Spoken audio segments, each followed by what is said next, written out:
ලංකාවේ බොහෝ පවුල් පසුබිම් වල විවාහය හරි අතෘප්තිමත්. හේතුව එක පිරිමියෙක් ඉන්නවද කරණ දෙකක් තියෙනවා. එකක් බිරිඳට ස්වාමියා සැකයි. අනිත් එක ස්වාමියාට බිරිඳ සැකයි. එහෙම නැත්තම් ඔය බේබදුකමක් හැබැයිකමක් මොකක් හරි මොක්කට හරි අර ඇත අනියම් දෙයක්.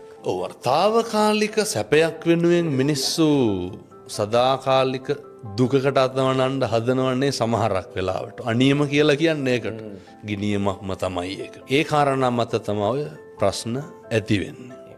එතකොට වළක්වා ගත යුතුමයි. පැහැදිලිව. වළක්වා නොගත්තොත් එහෙම මැරණකම්ම ඉන්නේ කොහෙද මිනිස්සු? ගෙදරනේ.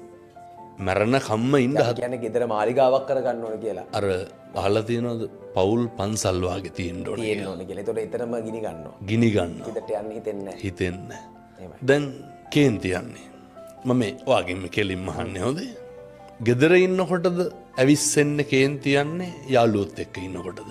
අඩු වැඩි වශයෙන් හැම අවස්ථාවකදීම කියනවා හොඳට. අඩු වැඩි වශයෙන්. එහෙමයි. මේ සමාජ බහුතරයක් ගත්තාම මිනිස්සුන්ගේ හැඟීම් කැත නැතුව පිට කරන තැනක් තමයි ගෙදර.